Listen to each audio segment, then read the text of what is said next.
Hello, everybody, and welcome into another Red Wings news and rumors here at the Hockey Writers. I'm your host, Matthew Zator, and as always, joined in by Jordan Orth. Jordan, how's it going? Good. Holiday time's winding down. Kind of nice just to be able to relax for a little while, but ready to get back into the swing of things.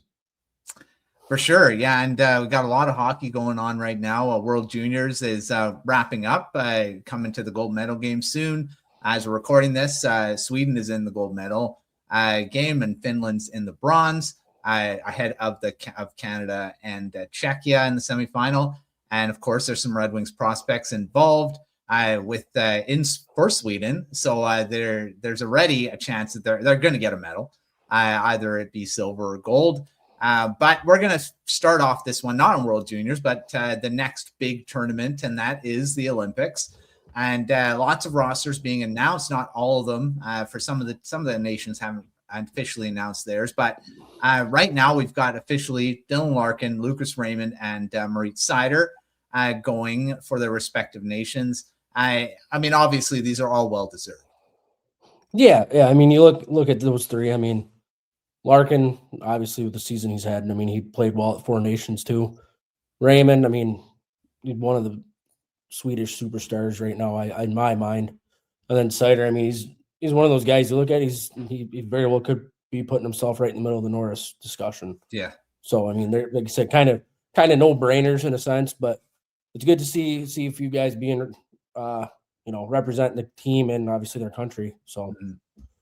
For sure. And of course, all three of those guys were parts of World Juniors teams in the past as well. So it's lots of international experience between those three.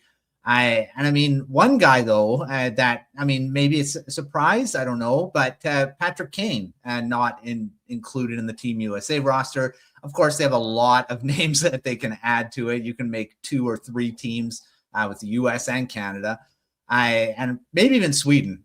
You could probably make an extra team in there, and this will be pretty competitive. Do you think Patrick Kane should have been added? I mean, he is probably one of the best American players of all time. And he's not going to would be his final Olympics. He's not going to be around 4 years from now.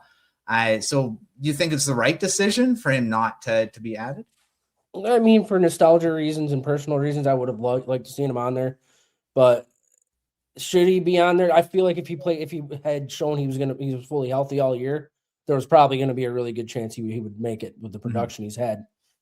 But there's a few other guys that, I mean, you even look at the Brinket, he could have been on the roster over somebody like Kane too. I mean, It's hard because you want to see someone like that at the Olympics, obviously, but like you said, it's really hard to weed out guys that should be there, shouldn't be there. I mean, obviously every fan base is going to have their gripes about their guys missing it, these guys not making it and all that. But I honestly, I don't want to sound like a Debbie Downer. I don't think he should have been on the team just because of the fact you have the other talent, you have the other.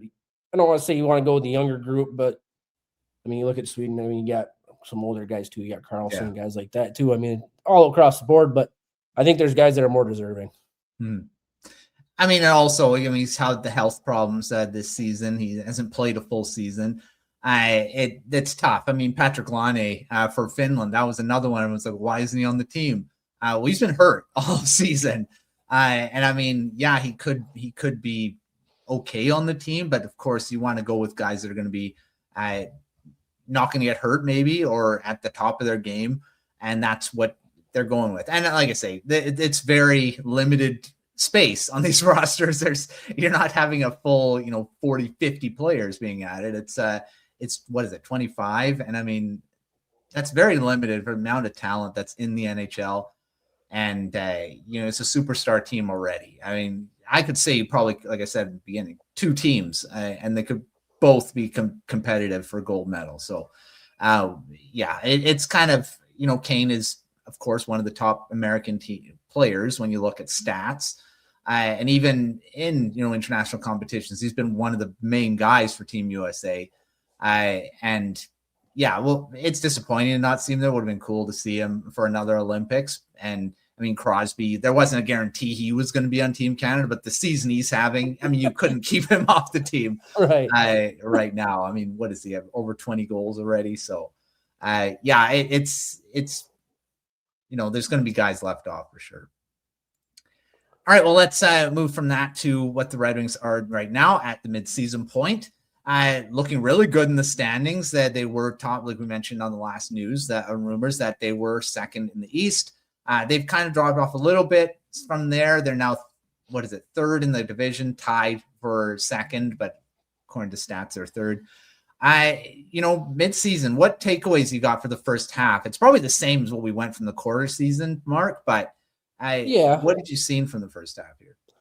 I mean, you're seeing more consistency out of your goaltending compared to what you were getting at the beginning here. Obviously, we've talked about it numerous times about Gibson, but seeing him starting to get on track, obviously, is a big thing.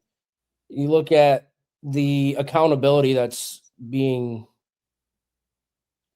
held, or the accountability guys are being held to by Todd McClellan. Is just it's at a different level than what we saw with Derek Lalonde and stuff like that. I think that's been a big thing to their success, whether it's a bad game and he calls them out, or like today he shuffled all the lines up in practice. It's like, okay, we're going to change how we're playing. Either you're gonna be on the first line, or I think he had Raymond on like the third line today in practice. Like, well, it don't matter who you are, he's going to shuffle things up. But I think that's been one of the bigger things that I've noticed this year. And I mean, you look at the guys that are doing what they're doing. The Larkins, the Raymonds, they both had, I don't want to say quiet months of December, but compared to what they did in November, it was. But yeah, you just need to keep looking at the entire lineup. They're starting to get consistency top to bottom. We talked about it before, either it's guys at the bottom filling in roles. It's kind of all starting to gel. I mean, outside of game the other day against Pittsburgh, but that was a rough one. But I just think you're getting more consistency all around as the season's progressing, and you're getting guys that are finally finding their groove, whether it's new guys that have been around. They're all just kind of gelling and starting to get on track. Yeah, I mean, for sure. I mean, the expectations, of course, going forward is to make the playoffs. So that's an obvious one. But what are you expecting from this group? I mean, it's something that, I don't think they, of course, weren't in this position close to the top of the division at this point last season, still fighting really. I mean, again, a losing streak. This Atlantic division is just insane. The spread of points is like the Maple Leafs are last, but they're not fully out of it. It's like a handful of points and they're back in it. Red Wings go on a losing streak and all of a sudden they're down there. So it's like they can't rest on anything, even though they're looking good right now. What do you want to see from this team going forward into the next half year?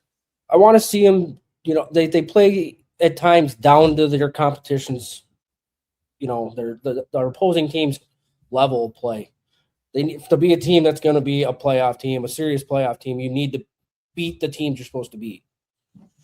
That's a big thing for me. I've seen it a few times with different games throughout the year, and this is a completely different team than the other night when you're playing, one of the big boys of the league. And so you need that, like I mentioned, consistency, but at the same time, you're not seeing it night in, night out with the entire team. Yeah. So getting more of that would be really, really beneficial in my mind, obviously, to get to that playoff spot. But I mean, on top of that, you'd want to see both goalies on track or on the same page together, playing at the same level. Because right now you're getting Gibson playing well, you get Talp playing average. You flip flop back and forth. You don't want to have to be riding one or the other too many games in a row or whatever, because we all know how that's worked out with age and injuries before. So, I mean, there's really not a whole lot massive expectations or changes that they really need to make. It's just cleaning up the small things and, like I said, playing to their level every night. Obviously, it's not going to happen, but a little more consistently against those teams that they should beat. Mm-hmm. For sure. I mean, there's going to be a point of the season where, this is going to kind of thin, teams are going to start separating themselves, you'd think. I mean, it just seems like it's very tight between all the teams in this division. And with the Buffalo Sabres going on that 10-game winning streak, all of a sudden they're back in it. And it's like, it's an interesting thing with some of these teams where, and the Red Wings have been actually pretty good with not going on these long losing streaks. They also haven't gone on really long winning streaks. So it's been staying even, which, I mean, it's not a bad thing. What was it? Scotty Bowman said way back, saying, you're a good team if you don't lose. Is it 3 in a row or something like that? If you start losing more than that, all of a sudden, I mean, you're not a good team. It's not wrong. I mean, that's good teams don't go on these long losing streaks. They stay relatively consistent. Of course, you're not going to be the Colorado Avalanche all the time going on these 10-game winning streaks and having 2 regulation losses on the season. But they're in a good spot right now. All right, let's do a quick mid-season awards. I mean, we did our quarter season ones. I don't know how much this has changed, but who's your MVP? Has it changed from the quarter season?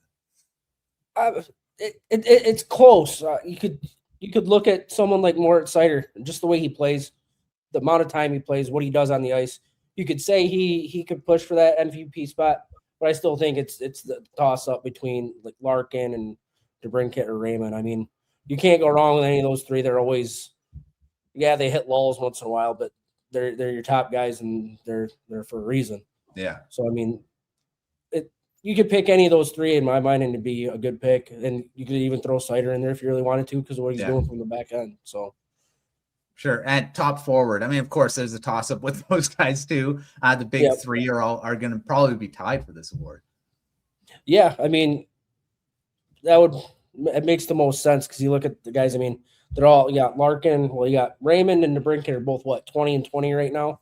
Yeah. I think it is. And Larkin's just Larkin. He's the engine that drives the bus. When he's rolling, the team's rolling.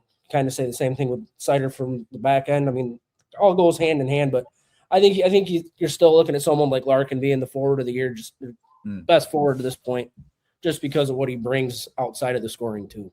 For sure. And Seider, of course, probably top defenseman. Yes. That hasn't changed. He's amazing. And I think he's just stayed consistently good since his rookie season, really. Getting better every game. And he's probably never going to win the Norris Trophy. I mean, he might, but I think it's just those point totals, and it's always going to go to that. He's not a 100-point defenseman. I don't think he's ever going to be around there, but he's still very, very good two-way defenseman and probably one of the top ones in the league.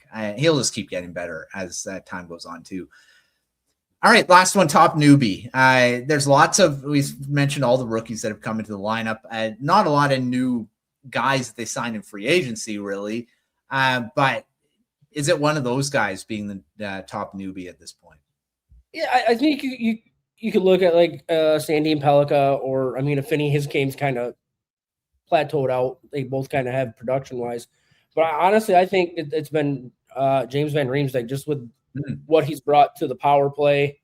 Yeah, he's a veteran presence. You have plenty of those right now too. But I just think being able to play throughout the lineup and come in and fill on the power play, especially when they needed it. I mean, he started off slow and he's picked it up. So honestly, I would go with Van Riemsdyk just because of the way he's picked his play up and how he's filled his roles as needed.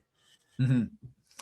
And I mean, that signing was I think it was one of the last signings of the offseason. And it was like, another veteran coming in. And I don't think there was a lot of expectations of he was going to make a difference at all. And yeah, he's made a pretty good impact on the team, and still shows that he can play the game and be a really good player for the Red Wings. And that's I think maybe that was the expectations coming in was that, and he's been really good for sure. All right, Tad, to finish the video, we'll of course dive into this a lot more as the trade deadline gets closer. But as of this point, what do you think Yzerman should be targeting in the trade market right now? Not a lot of trades have really happened. Penguins have been probably the most active lately. But what do you think Yzerman should be kind of going after? I think you're looking at second or third pair defenseman. You don't need to go out and get someone that's going to be playing top minutes with someone like Seider or Edmondson. I just think you need someone that's going to stabilize that, like I said, second or third pair to help out, because of that revolving door between Bernard Docker and Hamonic, it doesn't seem to be working the greatest. So I think if you bring someone in that can be more of a maybe even a two-way defense, because you kind of have that defensive-minded defenseman in Johansson.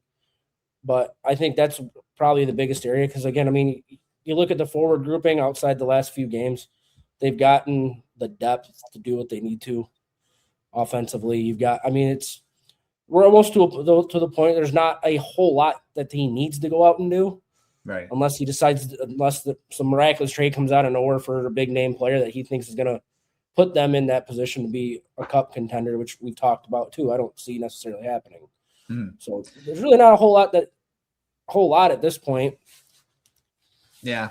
I mean, we'll see. I mean, of course, as the trade deadline gets closer, they're saying that there's too many trade deadlines. There's the roster freeze before the Olympics, which some teams might try to do some stuff before then. And of course, after the Olympics, there's only a couple weeks before the actual trade deadline on March 6th.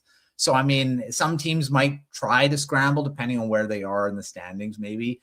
It's just crazy because you're looking at the NHL and there's actually probably only a handful, maybe not even a handful of teams that are completely done.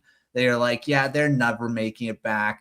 Like even the Canucks, who sit last in the West, they're only 6 points out of the wild card spot. So, I mean, it is very interesting to see there's not a huge gap between everything right now, like what's usually been with the Sharks and Blackhawks, where they're completely like double digits out of playoff spots at this point. And this shows a parity maybe in the league. Some of these young teams are kind of changing, not completely there, but they're competitive. So yeah, it's going to be interesting to see where all the teams are at, right? Even just before the Olympics. So we'll see what Yzerman does before then. All right. Well, thanks, Jordan, for coming on, talking Red Wings. As always, make sure to check out everything at talkreds.com. We got great articles throughout the site. Of course, World Juniors going on. Take a look at all that. And all of our other prospect stuff, which is going to ramp up really crazy after the World Juniors with the draft coming up again. Lots of coverage there throughout. And, of course, every other thing that we have on the Red Wings. On the YouTube channel, Substack, all that fun stuff. But until our next video, we will see you next time.